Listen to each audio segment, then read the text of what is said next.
There are 3 rules created over 400 years ago by warriors who decided between life and death in seconds. These same 3 rules can transform any decision in your life into something simple, almost automatic, regardless of how difficult that decision may seem. What I'm saying isn't an exaggeration or a simple motivational phrase. It's philosophy tested in the battlefield, philosophy that still guides executives, athletes, monks, and leaders around the world today. And when you learn these 3 rules that I'm about to present, you'll probably never suffer from indecision in the same way again. Have you ever stopped to consider how many decisions you make each day? Researchers estimate that the average adult makes more than 35,000 decisions in 24 hours. Most of these decisions are small, automatic, but some of them paralyze you for days, weeks, sometimes years. The decision to ask for a raise, the decision to end a relationship that died a long time ago, the decision to change careers, the decision to start that project that's been in your head but never gets off the ground. Why are some decisions so difficult? It's not for lack of intelligence or information. You probably already have all the data you need. The problem is the invisible weight you place on each decision, the fear of what might go wrong, the opinions of others, the possibility of closing doors. However, the samurai solved this problem. There are 3 samurai concepts that solve this problem so efficiently that many leaders study these 3 rules to this day. And the most interesting thing, these rules don't make the decision more calculated. They make the decision lighter, because they remove the artificial weight you place on the decision. The name of each of these 3 concepts is Kakugo, decide as if you have nothing to lose; Shiigo, cut decision time in half; and Michii, have a personal code written down. These 3 rules will make even the most difficult decision relatively simple to make. Today I'm going to tell you the story of a man who was drowning in indecision in the middle of the most ambitious city in the world, and how these 3 rules changed everything for him. Let's go to the video. Chapter 1. The Man Who Couldn't Decide. Today I'm going to tell you the story of Rafael. Rafael Mendes was 31 years old when he discovered he was drowning in choices. He had lived in New York for 7 years. He worked as a marketing analyst at a tech company in Midtown Manhattan. Reasonable salary, small apartment on the Lower East Side. He had the kind of life that seemed exactly what an immigrant should want to achieve. But Raphael was paralyzed. He wanted something more, to achieve more, to build a legacy, to help his family financially, to have a life he enjoyed. He didn't just want to pay the bills and survive. And he knew that to change this reality, he needed to act, but he couldn't. Every morning he woke up with the same feeling. A mental list of things he should have done, things he should have decided, and a terrible certainty that another day would pass without any of it happening. He had started 3 online courses last year. He didn't finish any of them. He had planned to change jobs. He didn't send out a resume. He had planned to start a side consulting business. He bought a domain, created spreadsheets. He never launched it. Raphael wasn't lazy. That was precisely the problem. He was too intelligent. He had a high enough IQ to see all angles of any situation. And he used this ability not to make better decisions, but to justify why he hadn't decided yet. He called this being meticulous. And New York wasn't helping. Every person Raphael passed on the subway seemed to be building something. A startup, a career, a portfolio. He was in the nerve center of the world, and he felt like a spectator. Raphael's problem was deeper. He had an absolute fear of other people's opinions. Every decision passed through an invisible filter. What will others think? Their opinions weighed more than his own will. In the end, he preferred not to decide, because not deciding meant not giving anyone a reason to judge. But Raphael didn't realize one thing. Indecision is also a decision, and the judgment he so feared and was already happening. People were judging him precisely for being that nice, intelligent guy who never took a step. Raphael had several lists of goals saved on his phone. The most recent one was 3 days old. The oldest was 4 years old. They were almost identical. Every night he made a list. Every morning, 40 minutes later, he had already lost momentum. He was tired of carrying the weight of everything he hadn't yet done. However, one Wednesday in October, Raphael's problem ceased to be an internal one. 2 months ago, his boss had asked him to lead the presentation of an important pitch to a client in the financial sector, a 6-figure contract. It was his opportunity to prove he deserved a promotion. He had 2 months to prepare. Can you imagine what happened? Raphael spent the first 2 weeks researching the client, the following 3 weeks thinking about the structure. In the last 3 weeks, he silently panicked. He worked through the night trying to make up for lost time. But lost time cannot be recovered.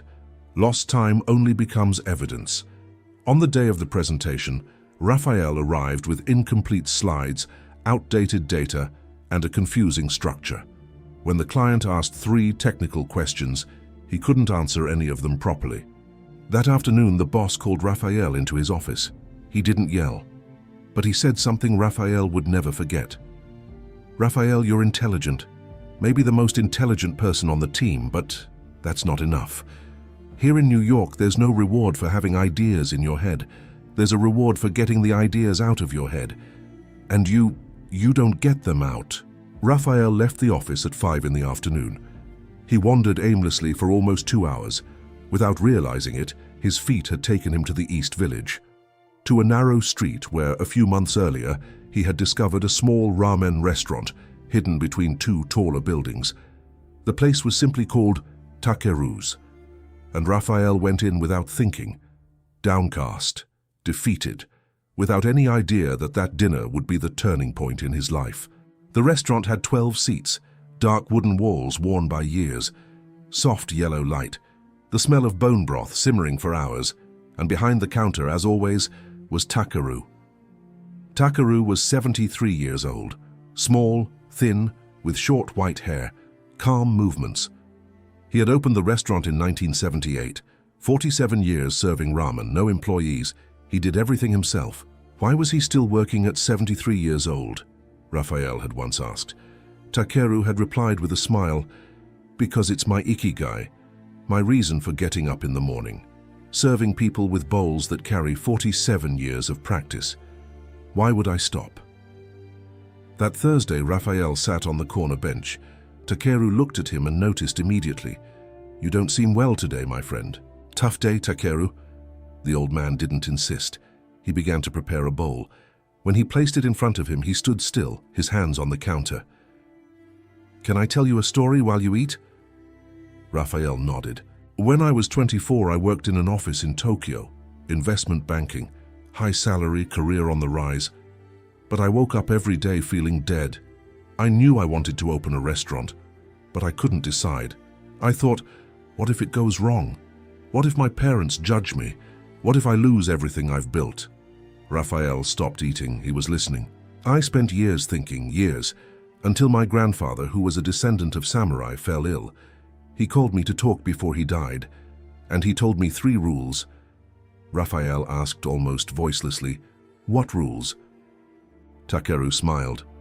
"The 3 samurai rules that make any decision simple, and those 3 rules changed everything for me. That's why I've been here for 47 years. He paused. He looked Raphael in the eyes. "And I think maybe you need to hear about that today. The first rule, Kakugo."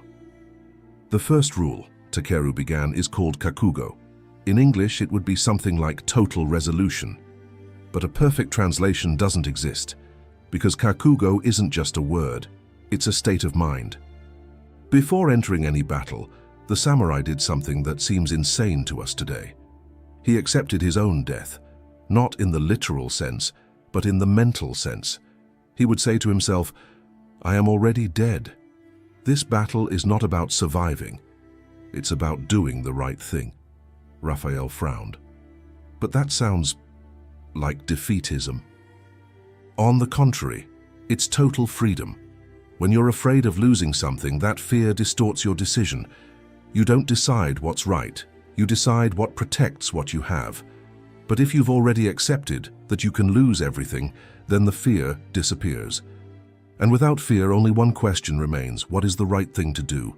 And that question has a clear answer. Are you afraid of losing your job, Raphael? I am very scared. So ask yourself, what if I were fired today? What would I do? Don't ask yourself how I would feel. What would I do? What decisions would I make tomorrow morning? Raphael remained silent. The answers came quickly. He would bring his side project to life. He would send resumes to the companies he truly admired. It was funny. The most difficult decisions became simple when the fear of losing what he already had disappeared. The samurai weren't brave because they weren't afraid. They were brave because they had made peace with death before going into battle.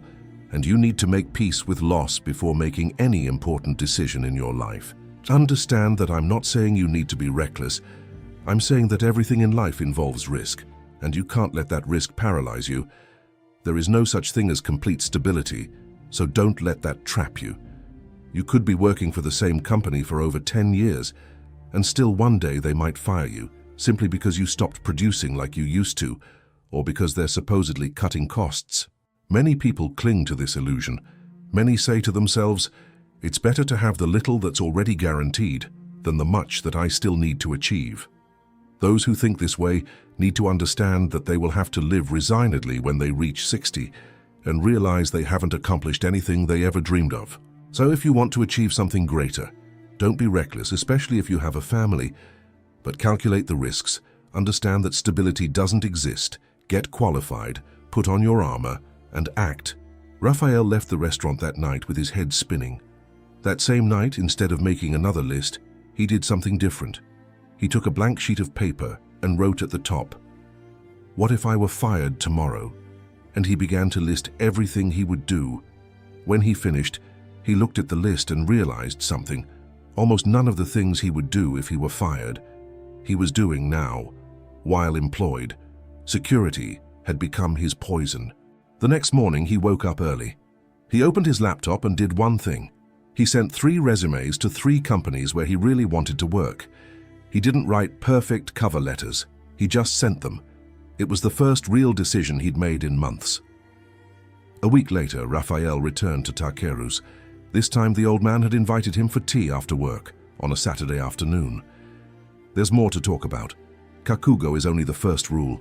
To continue, you need the other 2. The second rule, Shiigo Saturday afternoon. The restaurant was closed. Takeru had placed a kettle on the stove and 2 ceramic cups on the counter. The second rule comes from a book called Hagakure. It was written in the early 1700s by a samurai who had become a monk. And in that book, there is a phrase that seems simple, but is one of the most profound things ever written about decisions. The phrase says, "A decision should be made within the time of 7 breaths." 7 breaths, like less than a minute? Exactly, not 7 days, not 7 hours, 7 breaths. But Takeru, important decisions can't be made in 7 breaths. Why not? Raphael opened his mouth to answer. He closed it. He didn't have a good answer. The samurai knew something we've forgotten. All the information you need to make a decision is already available the moment you need to decide. The extra time you take after that doesn't bring more clarity. It brings more noise. When you need to decide something important, what is your first reaction? Raphael thought. I feel it, like I know if I want to or not. But then I start thinking. Exactly. You know first. Then you think. And what does thinking do? It creates doubts. It considers hypothetical scenarios. It imagines other people's opinions. And in the end, after hours, days, weeks, you make the same decision you knew from the very first second, only now you're exhausted. Prolonged indecision isn't prudence, Raphael. It's cowardice in disguise. It's fear saying, wait a little longer, gather a little more information, maybe the right answer will appear on its own. But it never does, because the right answer has always been with you from the beginning. But Takeru, what if I decide wrong? In 7 breaths I could still be wrong. You can make mistakes, but you can also make mistakes after thinking about it for a week. The difference is that by deciding quickly, you make mistakes early. And when you make mistakes early, you still have time to correct them. When you make mistakes after weeks of procrastination, you no longer have time. Life has decided for you. That thought hit Raphael hard. How many times had he seen this happen? That partnership offer at a startup that he rejected because he kept putting off his answer. That job opening that filled up before he even decided to apply. Time is not neutral. Time is an agent that decides for you when you don't decide. But here's the modern version of that rule. You don't literally need to count 7 breaths. The principle is, set a short, Absurdly short deadline. Small decision, 5 minutes. Medium decision, 1 hour. Big decision, 48 hours, for example. You decide with the information you have, not with the ideal information, because ideal information never arrives. But people will say I'm impulsive. Takeru laughed. People will always say something. If you decide quickly, they say you're impulsive. If you decide slowly, they say you're indecisive. The difference is, those who decide quickly build a life. Those who decide slowly are built by the lives of others. That Saturday, Raphael left the restaurant and went straight home. And he did something he had been putting off for almost 2 years. He sat down with his girlfriend and had the conversation he knew he needed to have.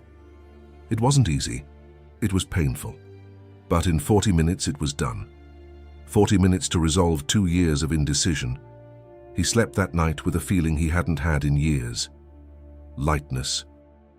The third rule, Michii. The third meeting took place 2 weeks later. Raphael still wasn't completely changed, but enough to start. But something was still missing. He realized something strange. Even with Kakugo, even with Shiigo, some decisions were still difficult. Because he genuinely didn't know which path to choose. They were legitimate decisions where multiple paths seemed valid. He took these concerns to Takeru on the third Saturday of tea. The old man listened in silence. Then he spoke. Raphael, the third rule is the most important. Without it, the other two don't work properly. This rule is called Michii. In English, the way. Every samurai had a Michii, a path, a code of conduct, a purpose higher than himself. And the Michii wasn't just a pretty word, it was a practical tool, because every difficult decision went through a single filter. Does this decision serve my path or not? When the code is clear, the decision is no longer yours. But I don't know which path is mine, Takeru. Exactly. And that's why you still have difficult decisions. You don't have difficult decisions because they are complex. You have difficult decisions because you lack direction. Without direction, any direction seems as good as any other. And your mind spends hours trying to compare things that shouldn't even be compared. Want to know why high-performing executives make decisions quickly? It's not because they're smarter than you. It's because they have a clear vision. They know what they're building. And anything that doesn't serve that purpose is discarded without hesitation. How do I find my P? You don't discover. You decide. Michii isn't some mystical thing you discover after meditating in a cave for 10 years. It's a conscious choice. You sit down, think about who you want to be, what you want to build, the values you want to defend, and you write. You write your Michii, and then you use those phrases as a filter for all the decisions in your life. This has been my motto for 47 years, honoring tradition, serving with excellence, maintaining integrity even when no one is watching, building something that will outlast me. Every time someone offers to buy my restaurant to expand, I look at my motto. Do you want to turn me into a franchise? No way. Decision made in 3 seconds. You see how simple it is. After this third concept, everything started to make more sense, as if a jigsaw puzzle had finally been assembled. Chapter 2. The Complete Cycle. That night, Raphael stayed up until 2 in the morning writing. He was writing his own version of himself. It was harder than he had imagined, because he realized he had never really stopped to think about it. He knew what his parents wanted for him. He knew what society expected, but what did he really want? In the end, he had 4 sentences. To build something that reflects who I am, even if it takes time. To be present for the people I love. To learn something every day, intentionally. Not to compromise my integrity for comfort. 4 sentences. It wasn't much, but it was everything. In the following days, Raphael realized how that changed everything. That freelance offer that paid well but required working with a client whose values he despised. Filter. I won't compromise my integrity for comfort. Decision. Refused in 2 minutes. The choice between 2 job offers, one with a higher salary but repetitive work, the other with a lower salary but projects where he could build something of his own. Filter. Build something that reflects who I am. Decision. Accepted the second. The decisions stopped being agonizing, not because they became easy, but because he had criteria. And criteria is what separates those who decide quickly from those who remain paralyzed forever. Of course, not everything was straightforward. 3 months after starting to apply the 3 rules, Raphael relapsed. It was a decision about returning to his country to care for his father, who had fallen ill. His parents insisted he didn't need to go back. And Raphael fell into the old pattern. He started researching, thinking, listing pros and cons. He spent 3 weeks paralyzed, with his father gradually getting worse. One Thursday he went to Takeru's, downcast again. Takeru looked at him and said, "You forgot the 3 rules." "I haven't forgotten. This decision is different. It's more complex. It involves family, money, career. It's no different. You're just scared. Apply Kakugo. Imagine the worst-case scenario. You go back to your country, lose your job, spend your savings, and your father dies anyway. That's the worst-case scenario. But do you survive? You survive. So fear no longer has power. Apply Shiigo. You already have all the information you need. Apply Michii. You wrote, "Be present with the people I love." Your father is ill. There's no difficult decision here. There's only one decision you're postponing. Raphael left the restaurant, went home, bought a ticket for 3 days later, informed his work that he would be taking a month's leave, and did all of this in less than 2 hours. His father recovered. Raphael stayed there for 40 days. He returned to New York renewed, and he learned something important. The 3 rules don't only work when we're calm. They work especially when we're about to forget all about it. A Harvard Business School researcher who studies decision-making wrote, "Most of the suffering associated with important decisions doesn't come from the decision itself. It comes from the prolonged period of indecision. People who decide quickly and adjust course afterward report significantly higher levels of satisfaction than people who deliberate for months before acting."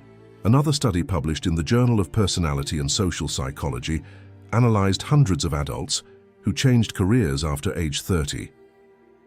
The most striking finding: those who made the decision to change within 30 days of the first clear desire reported, 10 years later, higher levels of achievement than those who delayed the decision for more than 6 months, even when both groups ended up making the same change. A psychologist from Stanford University puts it this way: there is a fundamental difference between people who define themselves as thinkers and people who define themselves as doers. The human brain is malleable. You can train it to switch from one mode to another, but it requires deliberate practice in making quick decisions and enduring the discomfort of imperfection. But there's one thing nobody talks about regarding these 3 rules. It's not about big decisions.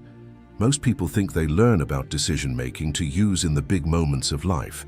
And yes, the 3 rules apply to that too, but the real impact comes from applying them to small decisions. Hundreds of small decisions you make every day. When you apply these rules to small decisions, 3 things happen. First, your mind stops wasting energy on things that don't deserve it. Second, you develop a decision-making muscle. Every small decision made quickly is training for when a big decision comes along. Third, you become a different person. You stop being someone who thinks about doing and become someone who does. And this change in identity is what separates those who build a life from those who just watch life go by. Raphael realized this after a year. He hadn't just changed jobs, ended a relationship, or launched a project. He had become a different person, a person who makes decisions, and people who make decisions build. Chapter 3. What Raphael learned. 18 months after that first conversation at Takeru's, Raphael was no longer the same man. The side project had become a company. The new job was better. His colleagues respected him in a way they never had before. But the real change wasn't any of that. The real change was that Raphael woke up in the morning without the weight of 1,000 postponed decisions, that he slept without the mental noise of everything he should have done, that when someone looked at him, they saw a whole person, not a fragmented guy divided between what he was and what he said he was going to be. He had gone to dinner at Takeru's one Saturday. The old man served his usual bowl, sat on the stool across from him and said, "Raphael, When was the last time you were paralyzed by an important decision? Raphael thought for a moment. No, I don't know. It's been a while. Why? Because I decide. I simply decide. Takeru smiled. That's a sign that the 3 rules have become a part of you. They're no longer tools you use, they've become who you are.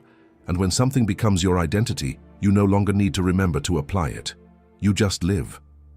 There's one thing Raphael never forgot from that conversation. Takeru said, "Do you know what the saddest thing about modern life is, Raphael? The saddest thing is that many people reach the end of their lives without having made any decisions. People were pushed by their parents, by society, by circumstances. And when they look back at the end, they ask themselves, whose life was this? The 3 rules don't guarantee you'll get it right, but they guarantee that the life you'll live will be yours." So let's recap. There are 3 rules created by the samurai that make any decision simpler.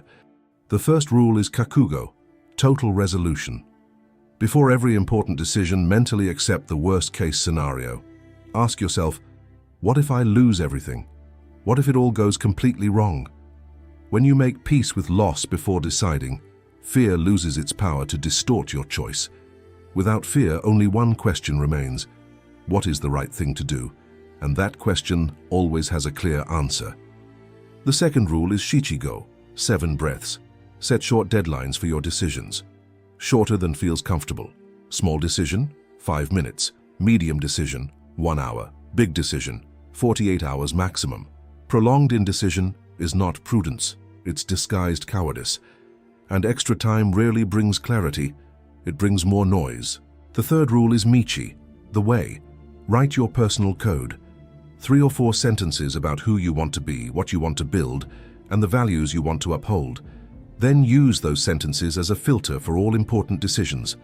When the code is clear, the decision is no longer yours. The decision belongs to the code. These 3 rules together do something simple yet powerful.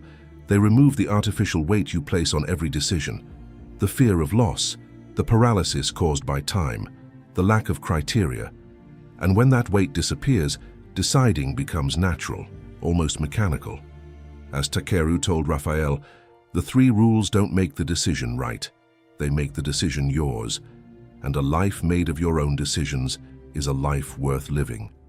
So let me ask you a question before you close this video. What decision are you putting off right now? Apply these 3 rules to this decision. Kakugo. What if you make the wrong decision? Will you survive? Yes, you'll survive. Shiigo. Do you need more information or do you already know the answer? I already know. Michii. Does this decision serve the path you want to build? In 7 breaths, decide. And remember, the real suffering in life doesn't come from wrong decisions, it comes from postponed decisions. Because every postponed decision becomes a silent weight you carry. And when those decisions accumulate, you're no longer living. You're just carrying. The samurai knew this 400 years ago. Now you know it too. The question is, what are you going to do with this information? If this video helped you in any way, please leave a like below. This really helps the channel grow and reach more people who need to hear this message. If you're not already subscribed, subscribe. This channel is designed to help you apply ancient wisdom to modern life. Every week I bring you stories and philosophies that can change the way you live. In the comments, tell me, what decision will you make in the next 7 breaths after watching this video?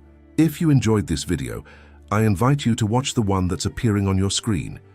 It will complement your learning journey. Stay strong on your journey. And remember, be present. Walk with honor. Follow the path. Until next time.